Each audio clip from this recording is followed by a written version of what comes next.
In the 1970s in Ireland, this is when the Troubles really break out following Bloody Sunday in 1972. A group of civil rights protesters, Catholics, Republicans, who were fighting for complete secession of North Ireland from the UK, were protesting, and essentially it got out of hand and a group of British soldiers opened fire on them and killed them. In the 1970s, we used a look inspired by women who were fighting in the Irish Republican Army. Whether or not we were glorifying violence or terrorism by including the IRA look was a question that I asked myself, and I think we asked of each other as we were completing this project. I wanted to use the look because it simply reflected the violence of the time period. I think we would have done a disservice to the project by leaving that look out, because that would have whitewashed a large part of North Ireland's history.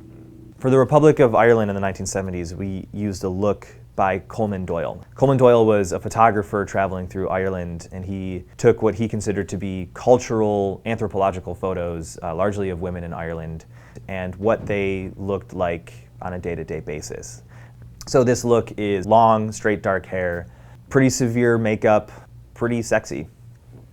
So in the 1980s in both the Republic of Ireland and North Ireland, the Troubles, which began in the 1970s, begin to quiet. Not completely go away. There's an arms deal with Libya that goes wrong, and that actually puts a large damper for a number of years on the IRA's actions around Belfast. Then in turn provides an opening for diplomacy. For North Ireland, we found a photograph taken for a newspaper about the Belfast club scene. These are women who are entering a club at night. They've done themselves up, they've dyed their hair blonde, they've blown out their hair pretty much to the limits of human possibility. They look like London punk rockers. In the Republic of Ireland, we chose a look inspired by Linda Martin, who at the time was a Eurovision star, which was Europe's singing competition. It is also interesting to look at the similarities between her look and the look of Belfast. So in the 1990s, both in the Republic of Ireland and North Ireland, we get a decade of prosperity. And this is reflected in both the looks. We chose two separate music groups. For Northern Ireland, we chose a look inspired by Candida Doyle, who was the keyboardist in the band Pulp. So you have a woman in a male-dominated rock band representing both her country's scars and her country's future. In the 1990s in the Republic of Ireland, the looks we found were largely inspired by pop groups, and specifically girl groups at the time. So Bewitched was a girl pop group based out of Dublin, and their look was very poppy, right? This was Britney Spears, this was Spice Girls. So you're getting dyed blonde hair, complicated updos, and definitely complicated makeup as well.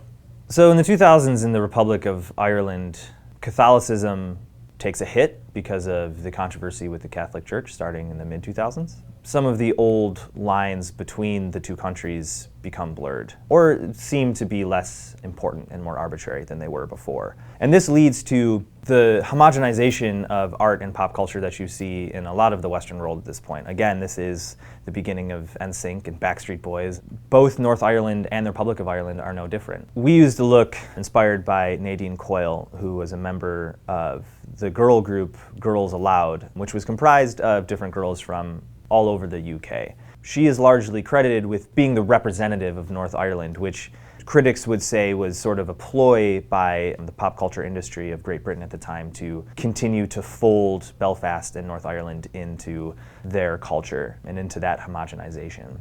Six was another famous pop group, this time in the Republic of Ireland. And again, it continues to represent how at this point art and artistry and identity making became homogenized with the proliferation of the internet. Globalization at the time really folded in both North Ireland and the Republic of Ireland, and so the look we chose was a look inspired by what pop culture really was the Western world. In the 2010s in the Republic of Ireland, you get a referendum on gay marriage, which allows same-sex couples to wed each other in the Republic of Ireland. This obviously changes drastically its self-determination as a largely religious, practicing Catholic country. This redefines the role they play on the global stage for progressive politics. Well, I think examining the history of Ireland is important because its violent history is recent history. This is a Western ally. The violence and the trouble that it experienced is not beyond the realm of possibility for other Western democracies. It can fail that easily, and it's just that fragile.